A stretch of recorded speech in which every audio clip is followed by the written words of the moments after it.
Virginia, Commonwealth, country, and worldwide on the I Love CVille Network. We are live on every social media platform known to mankind. Today's show is presented by the Clifton in Keswick. Mark your calendars for this Thursday. Gatlin Canyon is playing, a bluegrass band of talented proportions. We will be there. Reservations required, but there's no entry fee.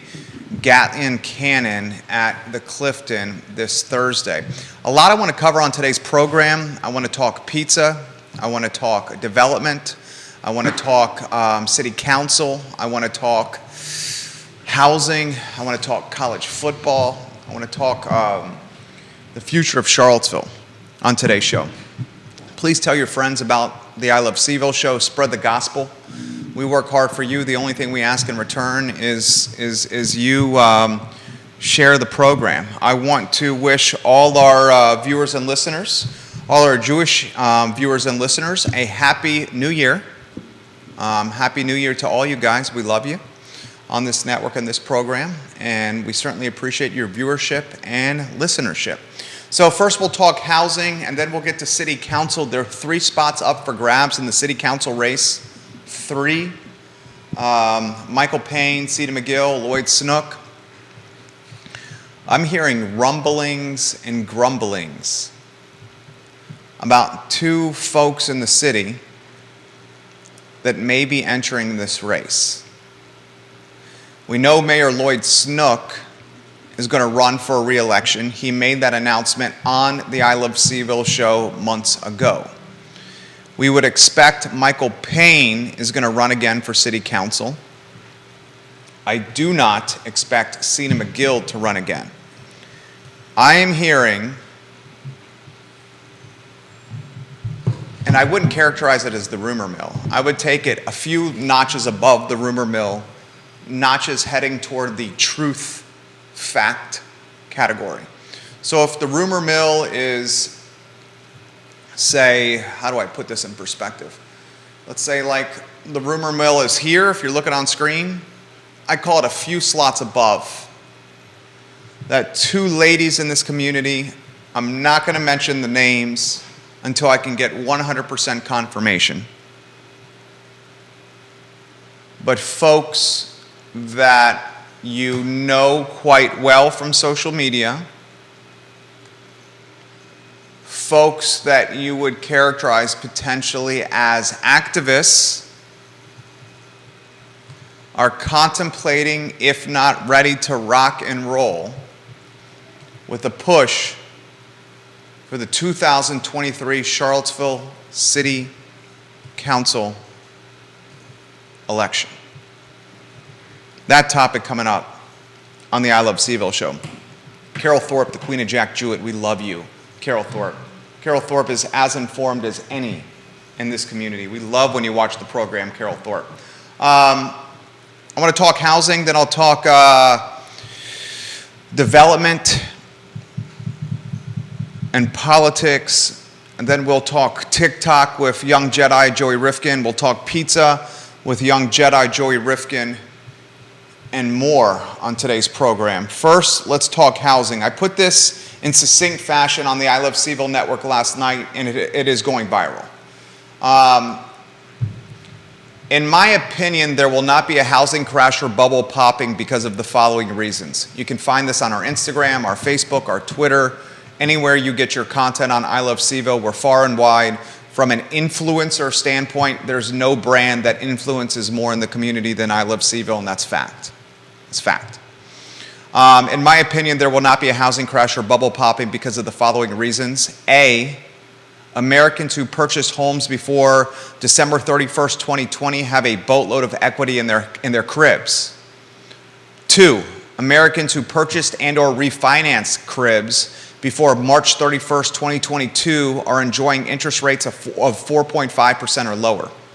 3, housing inventory is very low, which is helping to maintain home values. 4, Americans who have an interest rate of 4.5% or lower have no motivation to sell their homes, which is further minimizing housing inventory. This trend also helps maintain home values. 5, home builders, especially the smaller ones, are very cautious about new builds or spec homes. The risk profile just is not there, which is further minimizing housing inventory. So if Americans have ridiculously low interest rates, and many of them do, if home builders are hesitant to build spec homes, and let's cut to the chase, demand is still there for the Charlottesville area, I think the values of our homes are going to be insulated and protected from some national markets or national trends like we're seeing in the West Coast, San Francisco, for example. I also think we have to appreciate more than ever the value proposition of the University of Virginia, attracting quality jobs and the high net worth individuals that come with those jobs to the area. And as these folks seek Charlottesville for employment because they're on the University of Virginia supply chain, they're scooping up housing stock and inventory, which once again is maintaining our values. There's just not houses for sale. I don't see a bubble or a housing crash in this area. I offer that perspective because that topic is on the tips of everyone's tongue. We're brainwashed and manipulated by the national media. But the trends that happen here in Charlottesville and in Central Virginia, different than some of these other markets.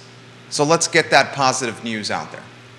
Now, what could make the Charlottesville market a little bit volatile?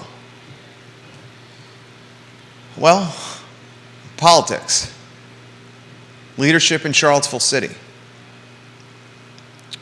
There are 3 spots on council up for grabs next year. We're about a year away from that. November, the election. So call that 13 months and change. Lloyd Snook's spot is up for re-election. Michael Payne's spot is up for re-election. And Sina McGill's spot is up for re-election.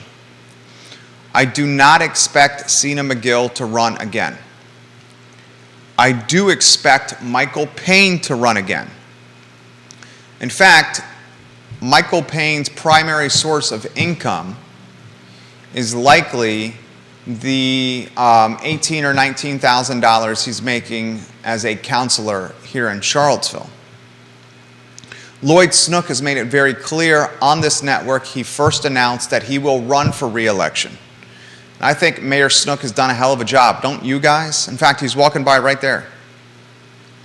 I think he's done a hell of a job. Love that guy.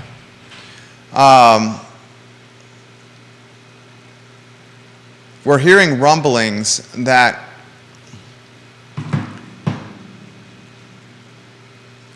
two individuals, city residents, activist community, females,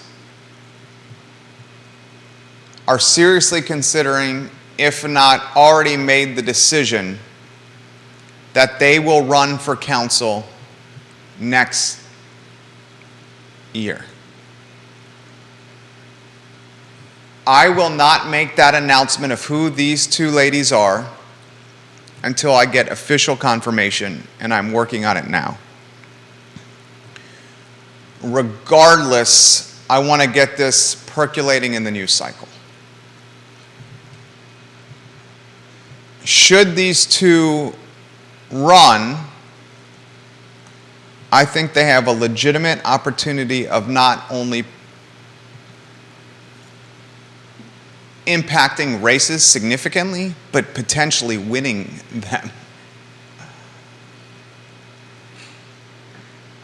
I'm very curious to see how the city voters respond to potentially two activists running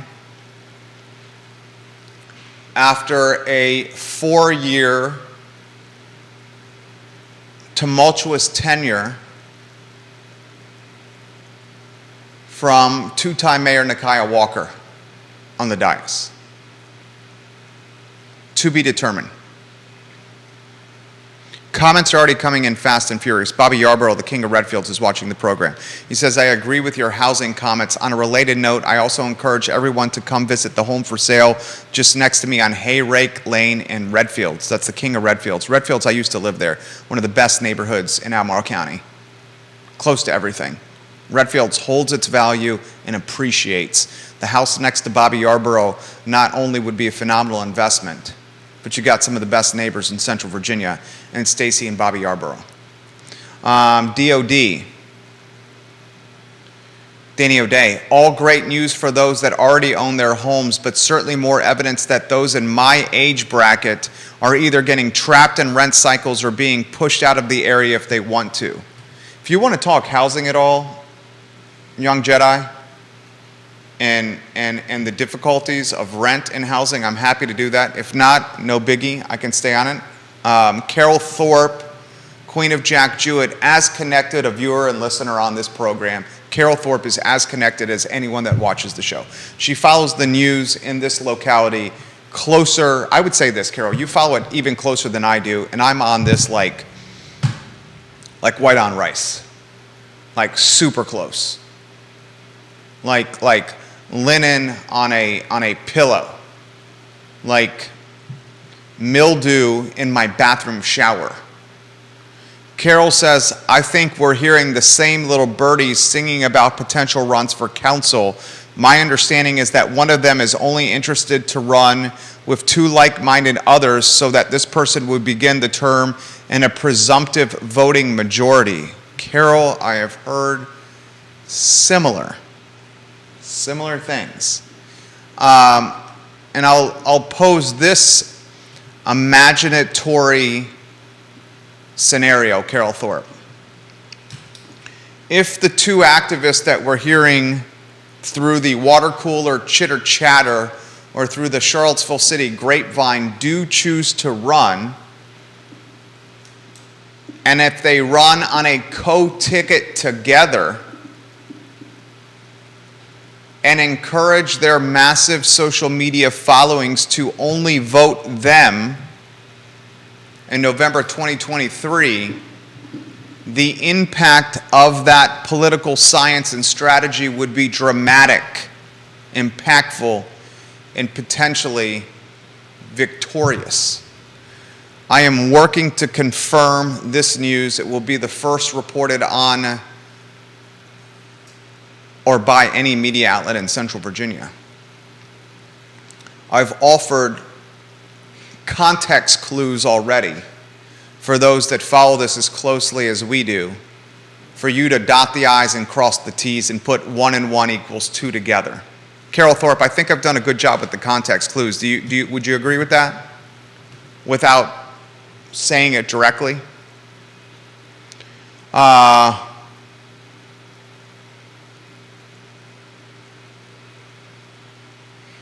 Vanessa Parkhill says, I know you're not making an announcement and I have no inside knowledge, but I want to go on the record with a prediction. One of the women you're referring to is Socialist Dog Mom, who you referred to multiple times on your show. I will say this, Vanessa Parkhill, I appreciate your comments. My birdies are not confirming it's Socialist Dog Mom, aka Molly Cogner, who does a phenomenal job on Twitter covering city council. It is, my birdies are not saying Molly Cogner as one of the two. So I will offer clarity on that. That is not what my sources who are reliable and connected are saying. But I do appreciate this comment. I mention this live on air. Period, enter, publish, respond to the Queen of Earlysville, Vanessa Parkhill, one of our favorite viewers and listeners. Carol agrees that I've offered fantastic context for who this could be.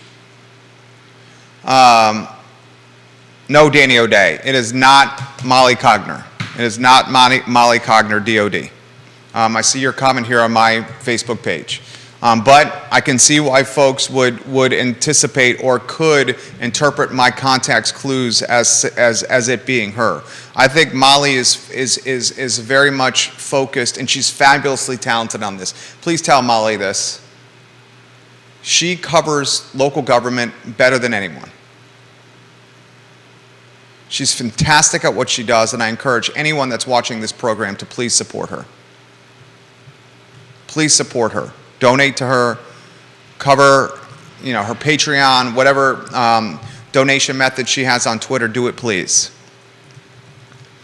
I'll try to confirm and see if I can get that news to you tomorrow or Wednesday.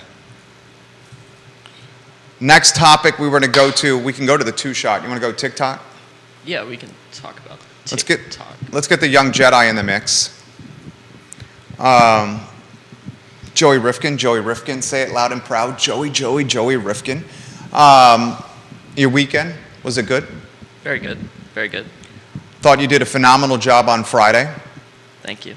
I don't know if you heard any feedback. I watched the show. I generally watch a lot of them in replay, and I was in particular focused on that one because it was your second day in training.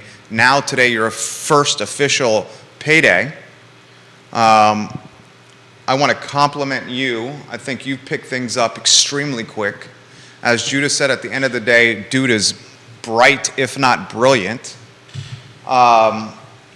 I said to your pops this morning on the way in, we were talking some business, that you have a take and you know how to deliver it, and that's a talent. So I'd like to get the TikTok news out there, and you certainly have a take on TikTok. This is a Chinese-owned company. TikTok could face a $20 million fine from the UK, United Kingdom, for failing to protect children's privacy. Jesus, Joey. The Information Commissioner's Office said it had provisionally found that TikTok breached data protection between May 2018 and July 2020. TikTok may have processed the data of children under 13 years of age, Joey, without parental consent and failed to present information to its users in a way that's easy to understand. The ICO, the Information Commissioner's Office, noted that its findings are provisional and not final. TikTok now has 30 days to come up with a response. TikTok is owned by the Chinese government. I'll get out of your way. Anywhere you want to go on this topic. Joey Rifkin. I mean, personally, I think a big part of why this is gaining so much traction right now is just the whole TikTok is owned by China narrative. And I think personally you can switch TikTok with the word Facebook and you have the same article. Sorry, it's getting impossible to talk with the feedback in my ears. But yeah, I think you can replace TikTok with Facebook, and you get, it sounds very similar to me. I mean, I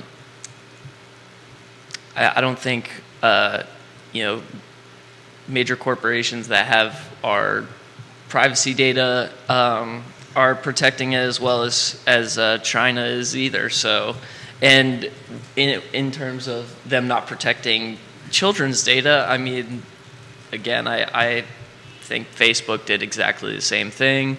So I think the fact that China is involved is what is really raising the red flags to people. But when, some American capitalist does it, it's business. Yeah, okay, that's a fair take. I'll play devil's advocate with you for the sake of a talk show. And he's right. There's been Facebook breaches, privacy breaches. In fact, all the social platforms probably have some kind of breach of some capacity. Instagram, we've seen documented evidence that Instagram is not, from a mental health standpoint, great for teenagers, especially female teenagers, because of the filter settings, and everyone thinks that this is real life and real world, but the reality is it's the value proposition of a filter and what a filter can make you look like. For the sake of a talk show, though, young Jedi, Facebook, American-owned, Instagram, American-owned, same company, WhatsApp, same company, Mark Zuckerberg. Do I put a lot of trust and confidence in Mark Zuckerberg? No, but perhaps more so than the communist Chinese government. Snapchat, American-owned, LinkedIn, American-owned. For me, I've got to believe, at least I hope or cross my fingers, that the American-owned social platforms that we live upon have more positive or hopeful or genuine intentions than a Chinese-owned platform, communist, that has beef and issues with America. Your thoughts on that? Yeah, I mean, I actually totally agree with you on that. I think from an American viewpoint, you would want to feel safe in the fact that the American-owned apps are taking your data and your privacy seriously, and it is very reasonable to believe that, or at least very reasonable to be a bit concerned on, okay, well, why is China now harvesting our children's data, and what are they doing with it, and why do they want it? So I totally agree with that, and what I say to that is also, like, maybe there's a reason why you don't see mainstream apps and social media platforms that are owned by China. Somehow, some way, TikTok, managed to break through into the mainstream across the world, and now China's in everyone's pockets, and that's up to the consumer now on how to deal with that. I'm a parent of a 4.5-year-old, my wife and I. Now, obviously, a 4.5-year-old is not on social media, but you are 22 years old. You know social media, in particular TikTok, inside and out. Would you, with a boatload of parents watching this program right now, would you allow your 12 or 13-year-old son or daughter to download TikTok and utilize TikTok unsupervised? No, no. I wouldn't. I think also I will, not to, do any sort of fear mongering or really have parents, beat down on their kids about their electronic use or social media use, but just be very knowledgeable about social media in general and how that can be so negatively impactful on your child's mental health. And for me, that's just a big part of it. I think a lot of the content, you also just don't know what kind of content is going to be fed to your child, whether it's appropriate for the way you want to raise your child or not is who knows. And I can tell you that there's plenty of stuff out there on TikTok, even though it's marketed as a children's app. There's plenty of stuff out there on the app that I wouldn't want my 12-year-old to be looking at and watching. So if you are going to make that choice to give your child access, have it be supervised if you can, or regulate it in some way in your household. But personally, no, I wouldn't give TikTok in particular, no. Instagram, no. Snapchat, no. Why? Because of the despairing nature of the content? I think With Snap? Snap is less about Snap and Instagram, maybe less about the content itself, because TikTok, it's less about the social interaction aspect from what I've seen, and it's more about for most people, you're looking at videos, throughout the day, but you go on someone's Instagram profile, they have their own pictures, they have their own bio, and they're really their Instagram feed is a lot more specifically catered to them, and I guess I'm going on a tangent now. No, I like the tangent. People are appreciating it. I would just say, TikTok and Snapchat are worse for your children's mental health. I would just say because, you see, I think subconsciously kids are comparing themselves to other kids, seeing what they see on social media, comparing themselves to celebrities and stuff, and maybe that's how I'm supposed to look when I'm grown up or whatever, and it plants that false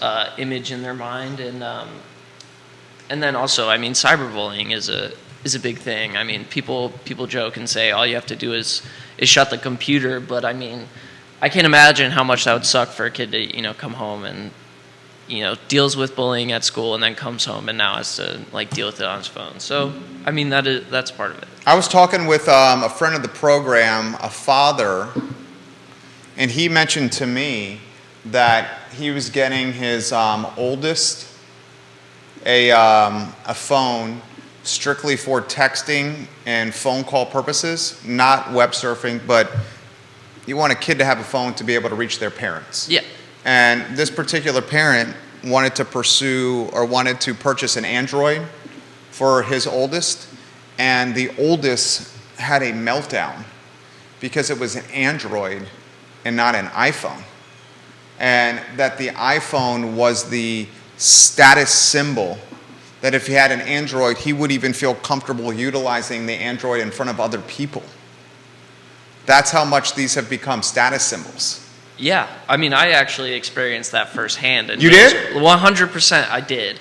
I thought it was so dumb. My first actual iPhone, I think, was in 8th grade. My dad gave me his old iPhone 4S, and I was very generous. Very generous. Yeah. I was super excited. Totally unexpected. Nicest phone I've ever had. I'm 13 years old. And I'm like, this is cool. I go into school, and this was around the time when those colored iPhones came out. This was that year, and it was after winter break, everyone comes back with their brand new colored iPhone and everything, and I had my 4S, which I still thought was sick, and I remember people oh, you only have the old iPhone, and I'm like, I'm a 13-year-old. Yeah. I mean, I remember as a 13-year-old, it kind of bugged me a little bit. It's it's embarrassing that people are picking on me for the phone I have, but in hindsight, it's just so dumb. But I see where, I mean, that is a thing that kids are worrying about too as a status symbol, and that was something that it wasn't bad, but witnessed firsthand. Kids are definitely oh, you have the old phone. You have an Android. What's that all about? So I get how that they could have that reaction, because all in all, they just want to fit in. And so if there's something that's gonna make it harder for them to fit in, that Oprah Winfrey said, people want two things in life. They want to be seen, or three things. They want to be seen, heard, and understood. Three things they want as humans: seen, heard, and understood. Yancey's watching the program in Waynesboro. Little comment for Joey Rifkin, the young Jedi. China's a communist country. They're bent on spreading their ideology and stealing intellectual property. No comparison to us here in the country. I think Joey's take was more that none of them could be trusted. I think that's kind of what you were saying. I don't want to. I'm not out here defending China, and I'm not saying we need some sort of social credit system and things like that. But what I am saying is, well, Facebook, has been shown to be not the best with, our privacy, our own privacy. Yeah. So I'm in no way defending China at all, but I am totally saying it does not mean all of these American companies are great. I love it. He's on fire today. Give Joey Rifkin some props, guys. So here's an interesting comment. Jennifer watching the program. Jerry, I love your show. As you know, we're University of Virginia graduates, my husband and I, and we routinely put your talk show on in our law office. We're doing that again today. We watched Friday's show, and I was very compelled with Joey offering firsthand perspective of his time on school buses. He also mentioned on Friday's show that politically he most aligned with a socialist ideology. Can you ask Joey to offer some more perspective on that? I'm curious and I'm willing to listen to learn, as you like to say. Oh, I like that. I like that. I mean, constructive conversation. Yeah. So she wants and we don't have to go anytime. I sincerely mean this. Anytime you don't want to do it, just let us know. I can take it from there. I completely get it. She just wants to know from 22 politically why you align with a socialist line of thinking. We totally do not have to go down this road if you don't want to, though. I mean, I can go. I mean, personally, from in the past few years, I've more kind of leaned towards that. I spent my first year out of high school living in downtown Los Angeles, witnessed a lot of wealth inequality, and it got to the point where it was kind of hard to even look at someone that was, let's say, a celebrity and know that LA, it's Hollywood Hills looking over probably one of the worst homeless situations in the country, some of the poorest people in the country. And it was just hard to look at that, and I just couldn't justify that in my head, and I thought there's got to be some bigger issue here. And the more I looked into it, the more I found that I don't feel the way capitalism is running in America is the way that it should be run. I think capitalism as an idea is not the capitalism that we have here in America. How so? Dude, this guy's smart, isn't he? Well, before I say anything, I want to preface this with my only knowledge is documentaries that I've watched, articles I've read. You've also lived in LA, which is... I lived in Los Angeles for a short period of time, but that's not the only real experience I get from that is just firsthand experiencing just how bad it is for people. Huge wealth gap, probably the epicenter of wealth gap, LA, New York City, San Francisco, Yeah. And you grew up in Charlottesville, wealth gap certainly here. Yeah, and I just think the more I was just reading about the wealth gap and wealth inequality, I think it's I think employees should own the business. I think they should benefit more.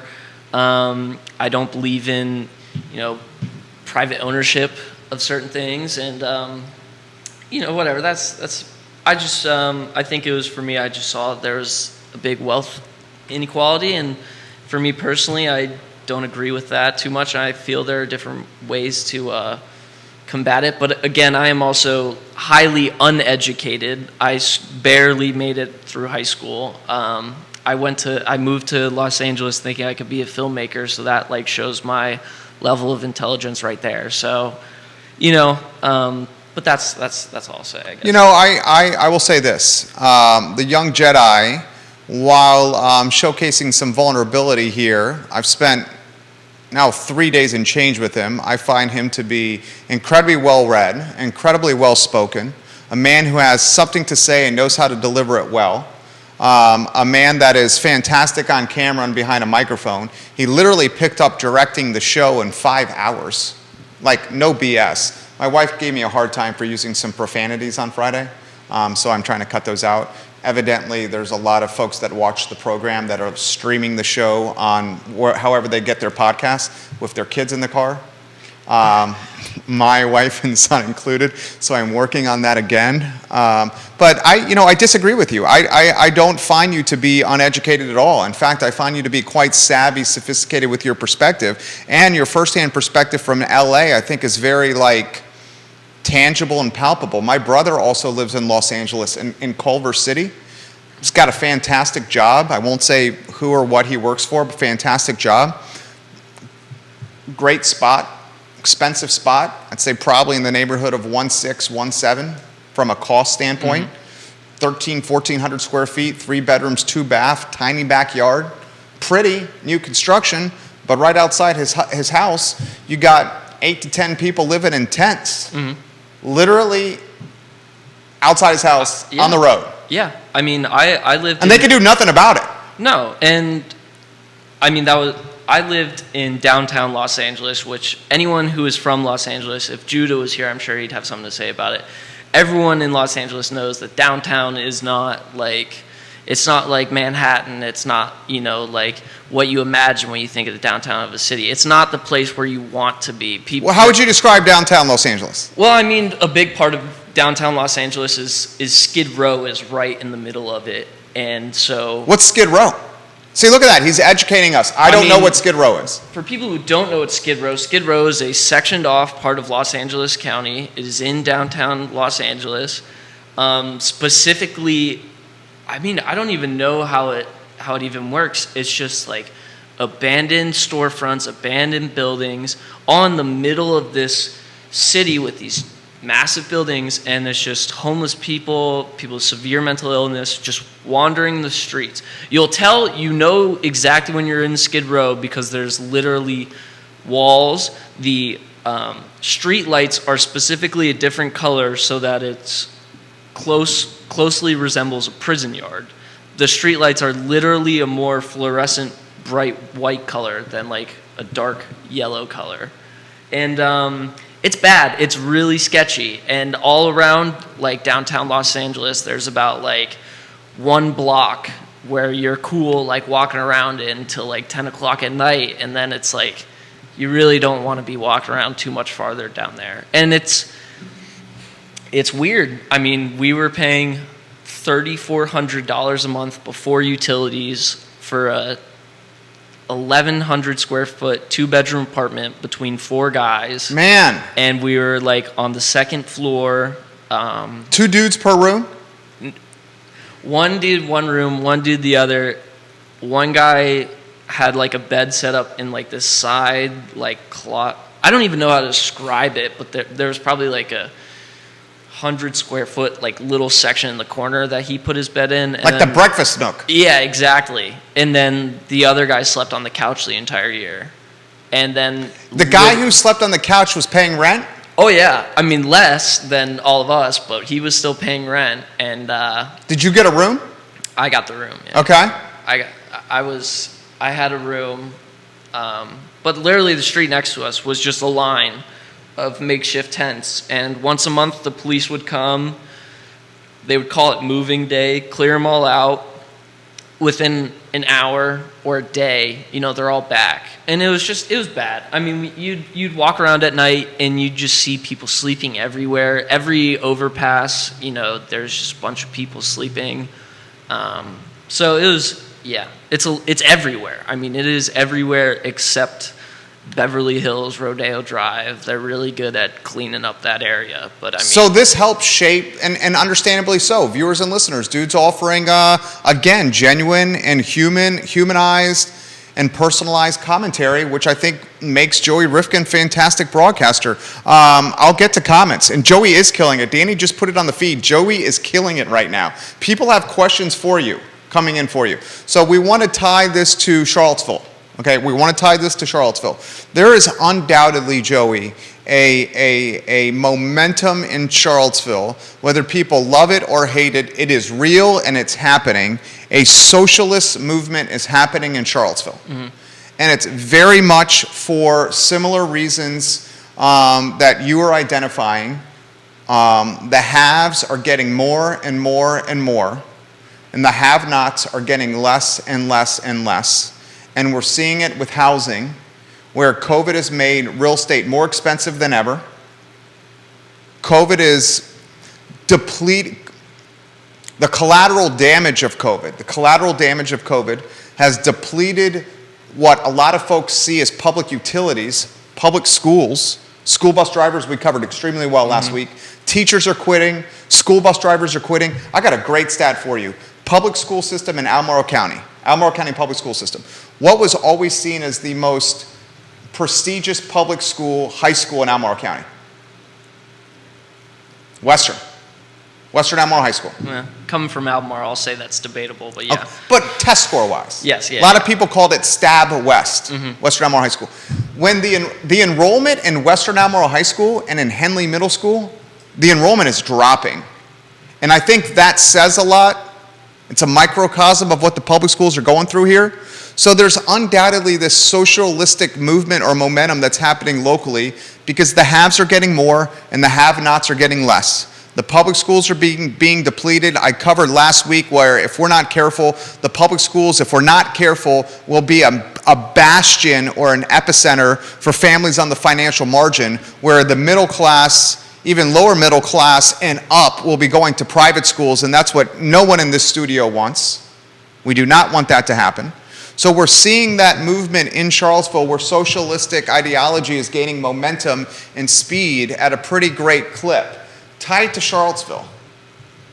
You grew up here. You spent significant time at the downtown mall. I would say there's not many Rifkins in town, right? Pretty fair. Pretty fair to say.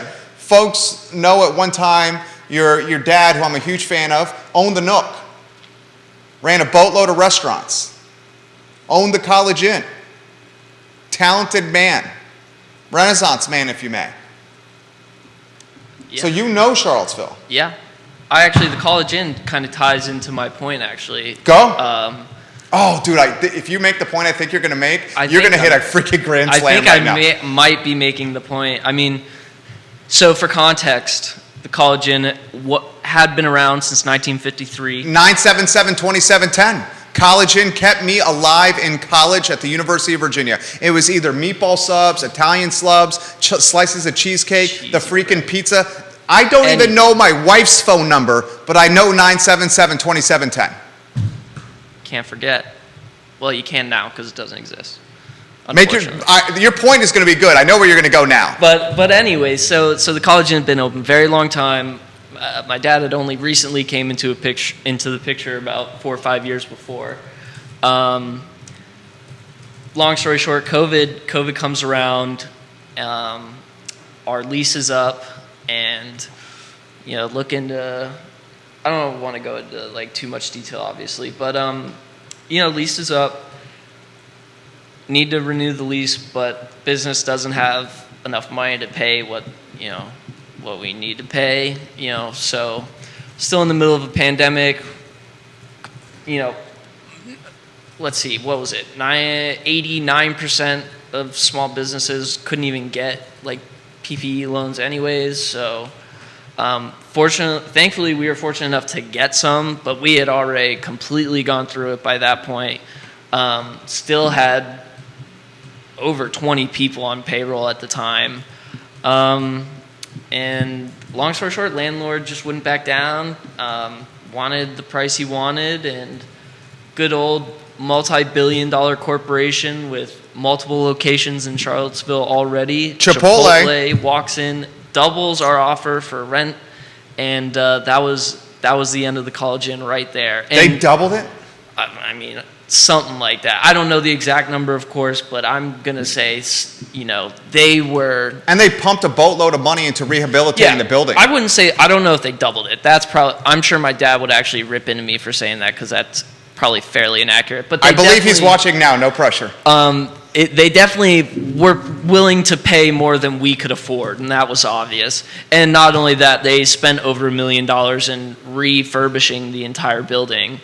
And the biggest problem for me when that happened wasn't, oh my God, I can't get free pizza anymore. The biggest problem for me was, oh my God, here's poor Carla who's been delivering pizzas here for the past 20-something years, and now she's just lost her job because Chipotle wants to come in. And Charlottesville already has 2 Chipotles. This is the 3rd one, and there will be a 4th one. So, I mean... Come on, how much E. coli chicken can we be eating? Joey Rifkin is so good in this setting. Vanessa Parkhill is giving you some props in Earlysville. Vanessa Parkhill, the queen of Earlysville, if you may, literally says, I love that Joey is willing to share firsthand perspective and his experiences. I completely agree.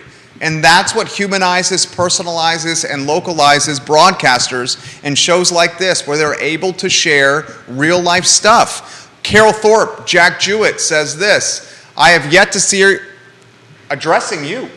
She's addressing you. Viewers and listeners, do it. Only respect. We don't mind being challenged. He's got thick skin. We heard last week how thick his skin was. But it's going to be in respectful fashion. Carol certainly follows that rule. Joey, I have yet to see where socialism works as it should anywhere in the world. Often misery is shared among the masses while a small elite live decidedly better than the rest. With capitalism in the U.S., a family has the opportunity in a single generation to greatly improve its station. That is just simply, I believe, not the case anymore. Tell me why.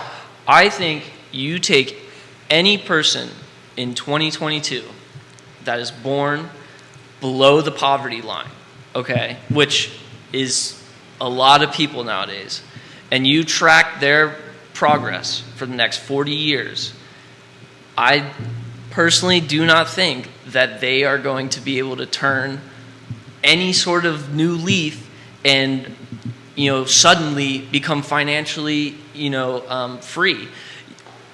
Nowadays, a middle-class child who does not graduate from college is still more likely in the long term to make more money than a child born into poverty that went and graduated from college and accrued a bunch of debt on top of that. Still, on average, won't make as much money as the middle class, upper middle class, uneducated person. I think it's a social thing. I am also saying, I'm not saying other countries that follow socialism are getting it right, just as much as I'm saying America did not get capitalism right. So I think there's a great documentary that people can watch called Fixing Capitalism. It's about how capitalism can work if it's done correctly, but in this day and age in America, literally describing America. Small few living off of, granted, it is not the same as other countries and dictatorships, but we are talking about, in this country, a select few living with way more than they need, and plenty more people, starving, have nothing. We're the richest country in the world, and we have, I don't even know the exact number, but thousands of people going hungry every night. How is that possible? All right, a couple things. First, give Rifkin props. Second, I mean this in the most respectful way possible, I never want to hear the "I'm not educated" comment again, because you're a smart-ass dude. Excuse me, Mrs. Miller. It's a very intelligent dude. I sincerely mean that. Well-read, well-watched, have a lot of information in the medulla oblongata. Devil's advocate for the sake of a talk show. You are the offspring and the scion of entrepreneurship. Legitimately. Mm-hmm. And I sincerely mean this, and I'm quite confident he's watching. Your dad is Renaissance and is able to put an affinity for risk, some vision, some hustle and chutzpah, and make stuff happen. Is that fair? Yeah. Right? Yeah. You've seen it. Mm-hmm. I've seen it. If that can happen, why can't that happen with you? As Carol has said, entrepreneurship, so you're saying, is dead, and then she backed up what I said. Don't ever say you're not educated, because you're wowing people on this program.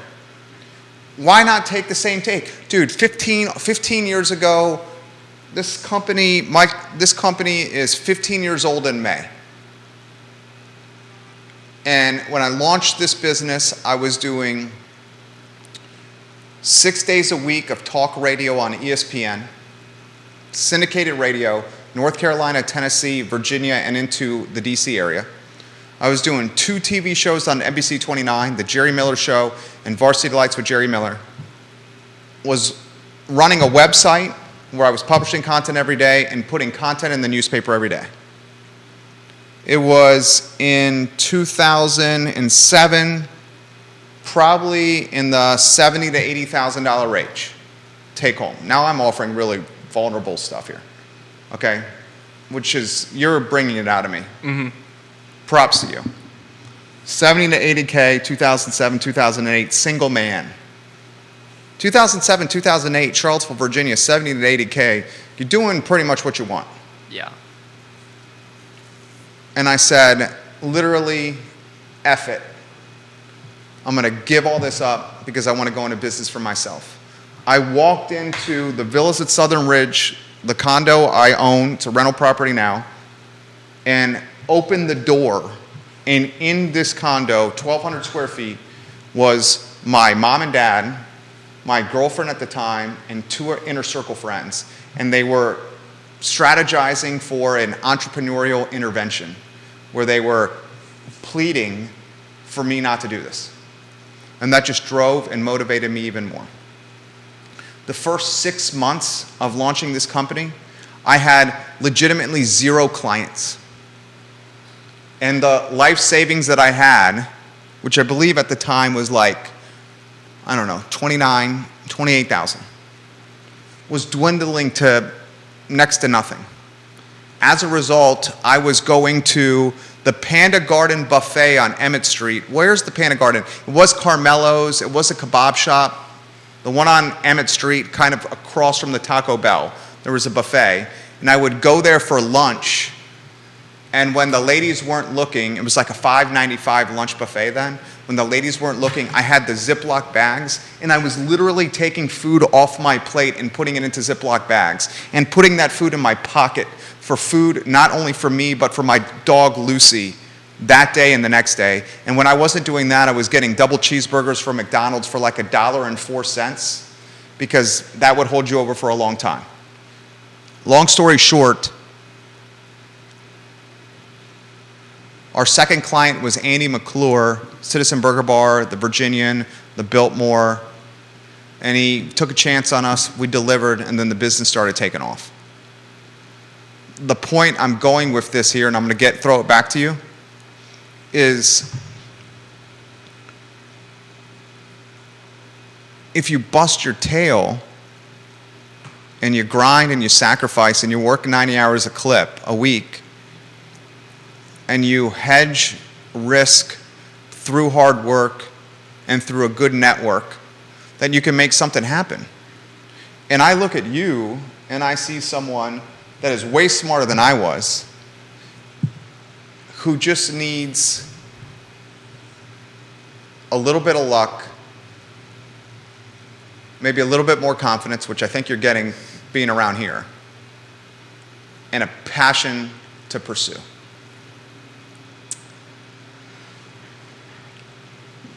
Well, I mean...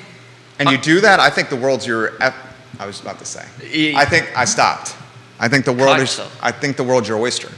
I mean, I'm not saying that entrepreneurship as a whole is dead in today's age. I'm not saying that, if I really, focused on something and found a passion that I was, passionate about and wanted to work towards, I could turn that into some sort of career. What is your passion? Man, life. I don't know. Yeah, I don't know.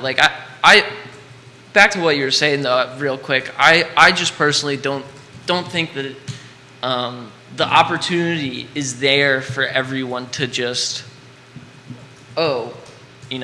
pull yourself up by your bootstraps, put your head down and work, and you'll get there. I just personally don't see that as the case for everyone in America. I mean, going back to another documentary that I watched, which is People Soon Learn How I Get Most of My Information is through media. That's how I get it. I mean, yeah, it's a good way to get it. So, I watched this really eye-opening documentary called Most Likely to Succeed. It follows 4 group of kids. Each of them voted most likely to succeed in high school after graduating. So, for whatever reason, they were voted for that. But I mean, pretty much starting off at the same level. All two males, 2 females, 1 male, 1 female, white, 1 male, 1 female, black. Okay, nothing else about them other than that, and they've all been voted most likely to succeed by their high school peers. They follow them for 10 years, and long story short, the white girl ends up working some ridiculous job in Dubai, making 6 figures a year, living in I don't even need to get to my problems on Dubai, but living in a city built on slavery. And then you have, the 2 black kids went through voted the same way, did the same stuff in school, did equally as well in school academically, but then as they got older, they started to find out, there's the schools that they went to, they weren't learning all the things that the other kids were learning. They had different, problems at home that got in the way of their going to college. They couldn't afford college. And I just think, if you really look at it, and the big, contrasting to me was just the white girl and the black girl. The white girl grows up in this upper middle class family, big house on a ranch, loving parents, and all of her college was paid for, had her own car, didn't have a job in high school, none of that, and then ends up working in Dubai, being paid hundreds of $1,000s a year to work and live in Dubai. And then this other girl who did just as well academically, once she is out of high school,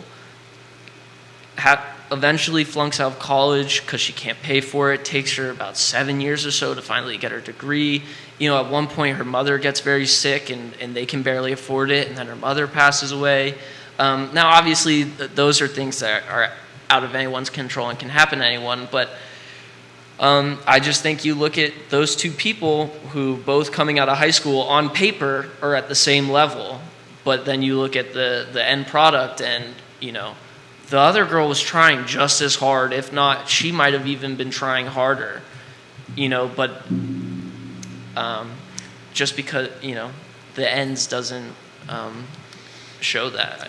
Kevin Yancey saying what you're saying. He says the deck is stacked 10 times harder against Joey and his generation than what his father faced. And that was what I was going to say too, is absolutely zero, no offense to my dad, and he's one of the hardest working people I know, but it is not, the same time that it was when he was my age. It's just not the same world we live in. I'm in the middle of you guys. What's changed? The internet is a big part of it. But wouldn't the internet democratize effort and sweat equity? Because it's making resources more readily available as opposed to spending $250,000 learning business. You can figure it out much easier now on the internet. Wouldn't that democratize effort and success, the internet and access to that content? Well, I think it also is just diluting the market. Now it's so easy for anyone to try out something in anything. So like a big part, like for kids, like when I was in like high school, a big way for kids trying to figure out how to make money on the internet was like drop shipping or affiliate marketing, things like that. And so like that works, for some people, but now like nowadays you have hundreds of thousands of drop shipping stores selling random, I almost curse there, random garbage products from China, and they're selling them for 200% more online. It's just like there's so many people doing that, so like I don't know. Gary V's the big. You follow Gary V at all? Not a huge fan of Gary V? Not a fan. He does he's a big push of entrepreneurship and loves to highlight the yard sale entrepreneurs that go to the yard sales, buy stuff for like a couple of bucks. I hate that. Why do you hate that?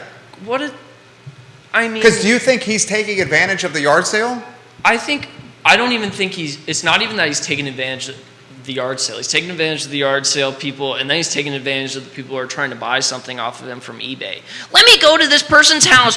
Oh, you're selling 15 coffee mugs for $1? Oh, I'll buy it for 15 cents and sell them each for $20. It's like, come on, man. You're already a multi-millionaire because you sold wine on the internet. Yeah. And like took over your dad's wine business. Let's not forget, like just because his parents were, came to this country and built up a business from their own doesn't mean that he wasn't born into a business and was given an opportunity in a business. And let's not pretend like Gary Vee didn't have a leg up. Fair take, response, devil's advocate for the sake of a talk show. I think you're hitting a grand slam. You were very good, very, very good in front of a microphone and camera.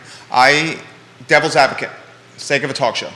I think what Gary Vee's doing with showing people that you could go to a yard sale and buy stuff for $1 and then sell it online, and this is just for the sake of a talk show, buy stuff for $1 at a yard sale and then go and sell it online for $5, is he's showing the world that there is opportunity everywhere you look. He's not doing this necessarily to take advantage of people in the yard sale. He's doing it as like a barometer or a foundation of, look, even anyone can make money in capitalistic America if they put some sweat equity into it. Yeah, and I am not disagreeing with that. Well, I personally don't think he's doing the yard sale thing as a, hey, look, everyone can make money in America if they just try. I think he's more doing it of like, this is something I've done and made money on. I can at least market this. Right.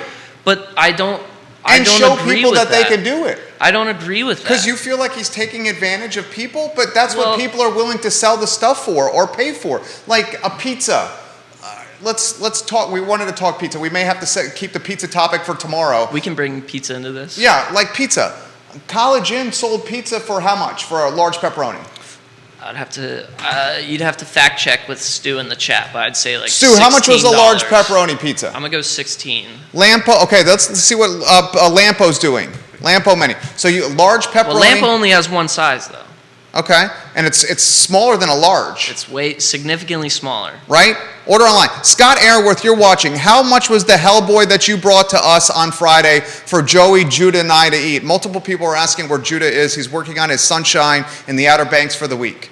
I think we all can concur that Joey Rifkin is crushing it right now. Hellboy is my favorite pizza. Hellboy is damn Thank good. you. It's damn good. Scott, how much is Hellboy's your favorite? Favorite, number one favorite pizza of all time. It's so good. Very good. Lauren and Mitch do a great job. Scott, how much is the Hellboy from Lampo? Can you please put it in the feed for us so we'll know? I'll see if I can find it online. Do you know off the top of your head how much it is? No. Yeah, neither do I. I would. Here, I got the somewhere menu. over $20. Yeah.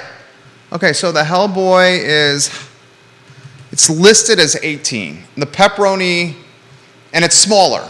Is that how much it was? $18 or so. So we put it in the feed. And the viewers and listeners are so smart. Okay. So, all right, maybe we take like, what is a lower price pizza? Marco's Pizza. Okay. Marco's on Pantops. You can get a Marco's Pizza on Pantops for like $8, which is the same size as the Hellboy from Lampo. Yep. Some people are willing to spend $18 for the Hellboy, you and I. Some people are willing to spend $8 for the Marco's Pizza, a lot of other people. I'll spend $8 for the Marco's Pizza. I'm not throwing shade at Marco's. I'm definitely not throwing shade at Marco's. Marco's is one of the few places that delivers to my neighborhood. I've ordered Marco's many times in a pinch. Many times. The market determines the value. So if Gary V is buying, in your scenario, 15 coffee mugs for $1 each and then selling them each for $10 because there's some kind of collector's item and the yard sale people didn't realize that, was it up to Gary V to go to the people selling the stuff saying you got this mispriced? It really should be $10 per mug and not the $1? Or is it not up to the yard sale people to figure that out before they put a price tag on the coffee mug?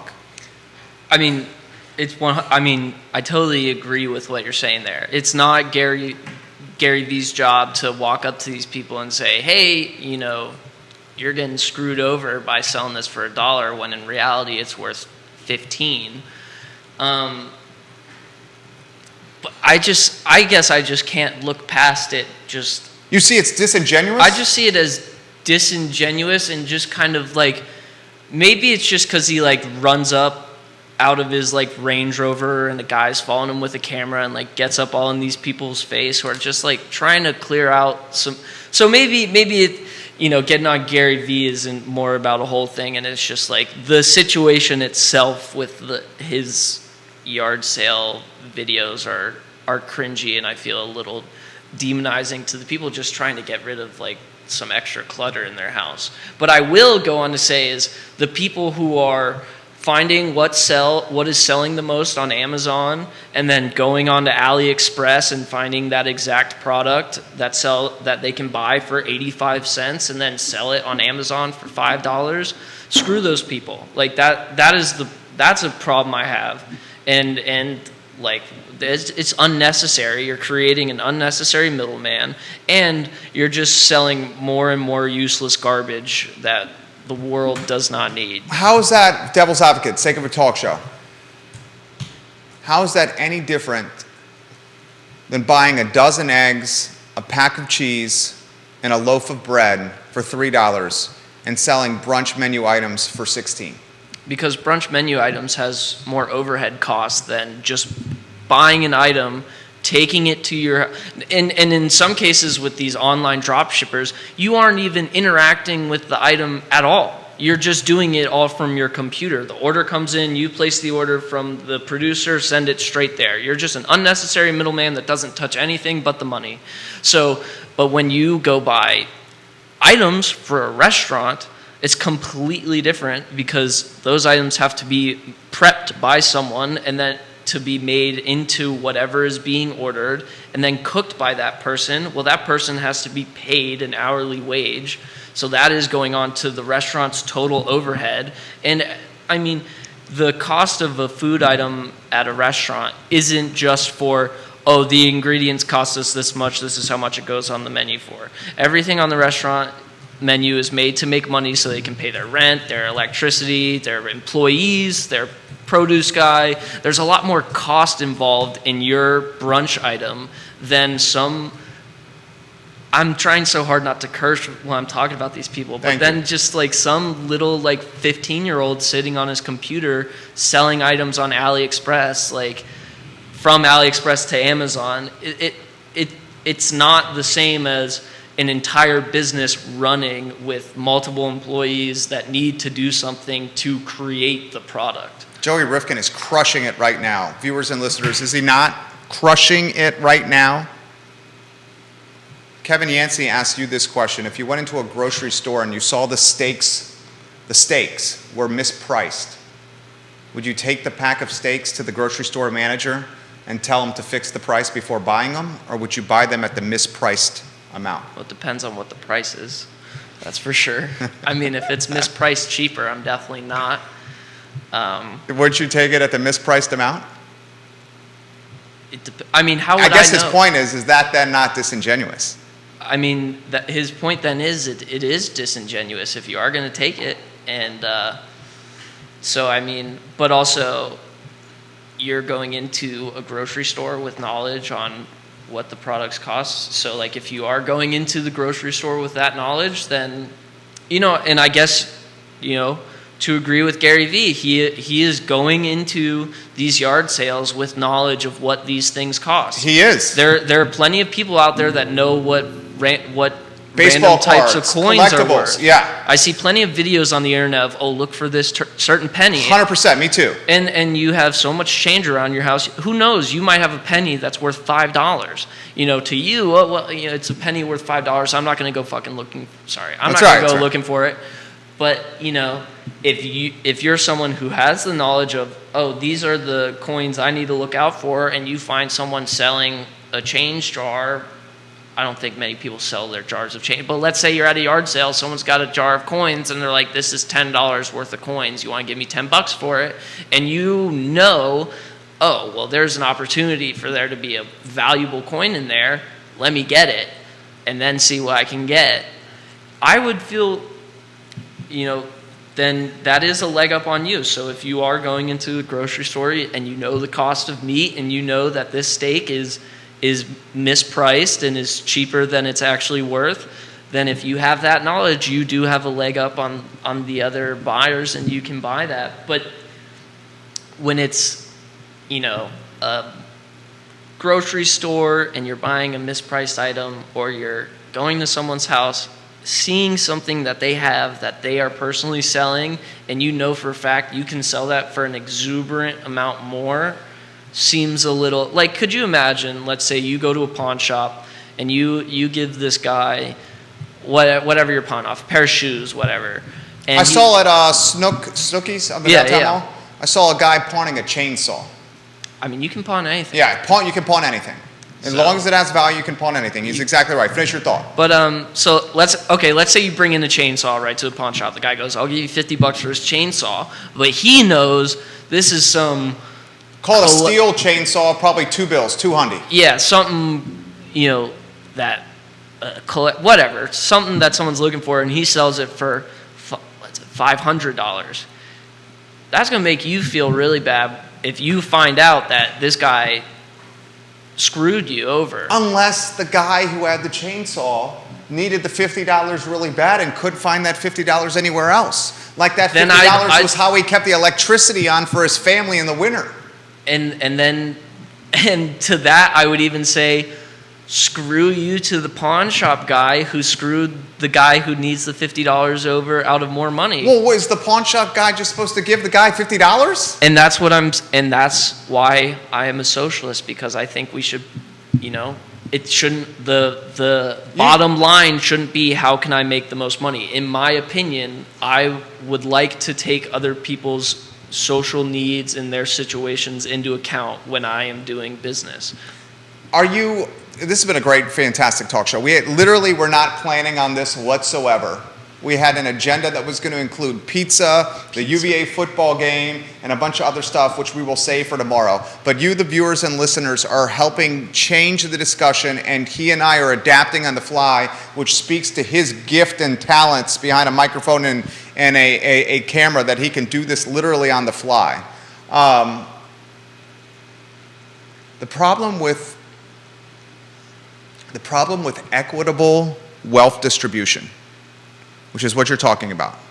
Wealth distribution in an equitable fashion where everyone gets an equal slice of the pie. You're talking about diminishing market advantages, potentially hard work, potentially someone who has an affinity for risk, potentially someone who has a strong or deep network or a gift of charm in talking with people. When you start doing equitable wealth distribution, socialism, it has a tendency of breeding,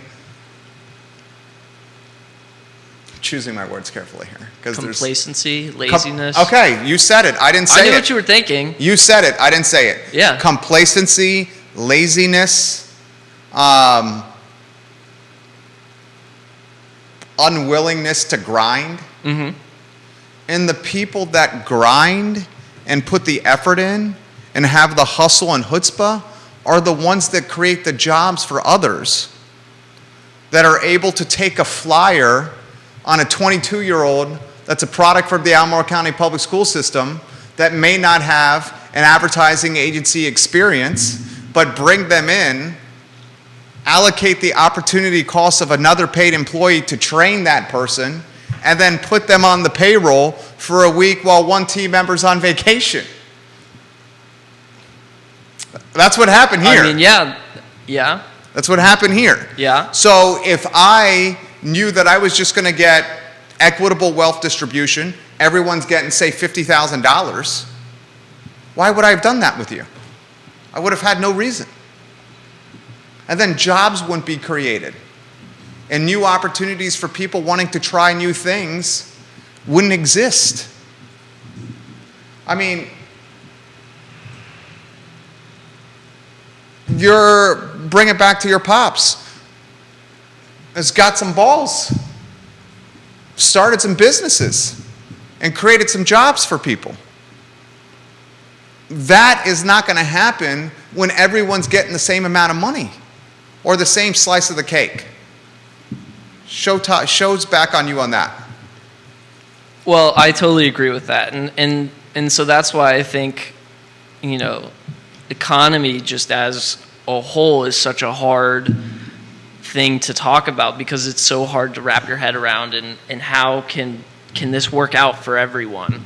And also that is why I'm not an economist, and why I did not go to college for. Yeah, but I think college is overrated. Yeah. Okay. Well, I also want to say this, and I apologize for interrupting you. I don't like. Keith Smith does this from time to time on the show. I don't like the marginalization of yourself. Okay. I don't like that. Okay. From here on out, I don't want it. I sincerely mean this, like, huge potential. Appreciate that. Huge potential. Okay, I didn't mean to interrupt. No. Well, I mean, just like what I was getting to is that, like, I personally know that socialism, there's no empirical evidence that shows socialism has worked. But I also can say that the way capitalism is working in America is not the way that is fair. And so maybe I'm a socialist as a concrete term. I should maybe use it more loosely, I guess. But what I'm really trying to say is I want to level the playing field a little bit more. I wish that the playing field was a little bit more even for people.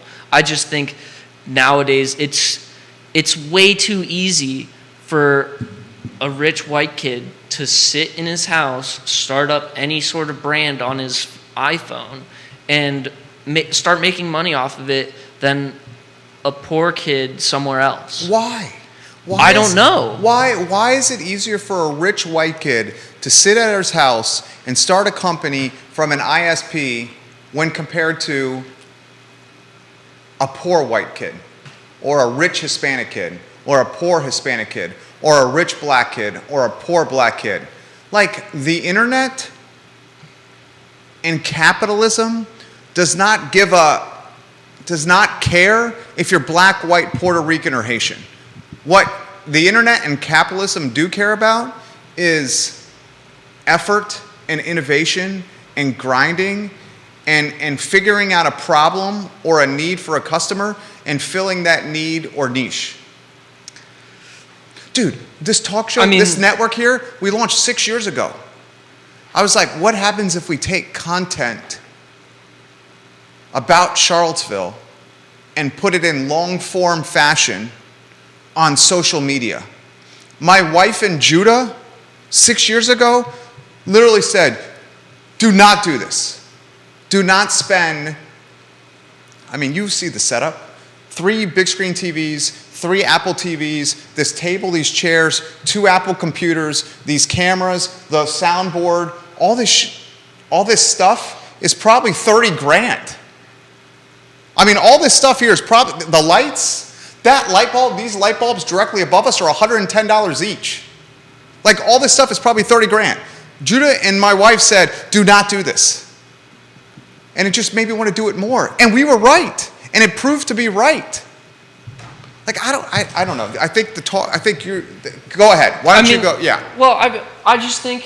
And I'm also mindful of time here because I know you have a lot of post-production work to get to. Yes, I do. To earn your income here. Yeah, and I got Jen today. Yeah. I think you actually look at it, the internet kind of does care which race you are in some cases. Just recently, there was a big thing going around. Some creators were finding out YouTube is disproportionately putting white creators' content out into the algorithm more than black creators, and people feel, and there are black creators that feel they're more misrepresented on that app, and I'm inclined to agree with them. I don't think I think someone could go to say, "Well, it's just because your content's bad," but from the evidence they showed, I'm inclined to agree with what they're saying about there might be some sort of, looking past their content in favor of someone else's. Personally, from what I see, the most famous people today are still mostly white. You have to go look into professional sports to look at any sort of diversity, except music. Yeah, you have to go to music and professional sports. Look at the most famous actors in Hollywood, let's say, and I still don't see, you can look at it and I would still say a majority of them are white. And I think it's, again, there are just some systemic problems in America that make it harder for people of color to succeed. And I agree with that. I think it's fair if someone wants to disagree with me on that, but that is what I believe, and I would think 99.9% of the people watching this program understand that there is systematic disadvantages for folks of color. Housing, education, finance, that's a fact. I do not disagree with you there. Where and I respectfully do it, and I think it's great for a talk show, where I respectfully disagree is the democratization of the internet has made it a very much manifest destiny society. You get on your horse, you put your wagon behind you, you put your family in the wagon, and you get your horses, and you go to the West Coast, and you find yourself a piece of land. You find yourself a home, and you build a log cabin, and you pass that house down to family members, manifest destiny, gold rush. Internet is the gold rush and the land grab of centuries ago. I strongly, very much believe that because I'm living proof of it. I also am very much, and anybody watches this program knows, and I do this in respectful fashion because you're becoming an inner circle here, am very much opposed to socialism because of the deprioritization of innovation, hard work, creativity, and the qualities it creates that we've already identified.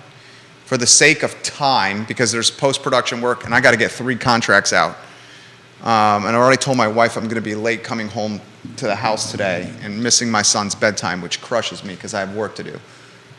Closing thoughts, final words, and we can continue this discussion tomorrow. Joey Rifkin's in the seat the entire week, and dude is freaking bringing it. Closing thoughts, anywhere you want to go.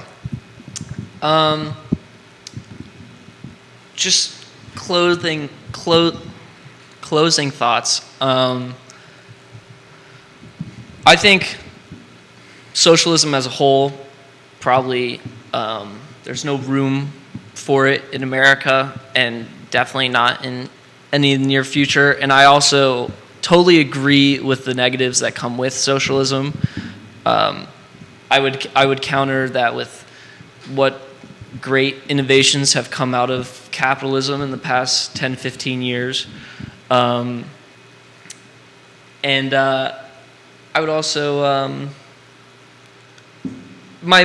I would just close with my main reason behind my beliefs in that is I just feel I would like to have everyone to have at least some sort of equal starting position. I know that that is not possible on a total level, but I just think the cards are stacked against people more than some, and I would just like to see. And to be honest, if it was up to me, we would all be like floating in the ocean somewhere, eating fruit and enjoying ourselves. So, but that's all I have to say about that. Thank you, everyone, for watching. Yeah, dude, it's on fire over here. Joey Rifkin. Joey Rifkin. That's the show, man. Long-form content. I think it's the only place being done here is the I Love CVille Network like this. We just went 90 minutes straight, JR. Yeah, it's 2 o'clock. Thoroughly enjoyed it, JR. Young Jedi, Joey Rifkin. Tomorrow is the I Love CVille Show at 12:30, and tomorrow we're introducing What's Barking Local at 10:15 for the first time. Joey's a dog fan, and tomorrow we're positively talking dogs at 10:15, and then the I Love CVille Show at 12:30. Thank you kindly for joining us on a glorious Monday here in Charlottesville, Virginia. So long, everybody.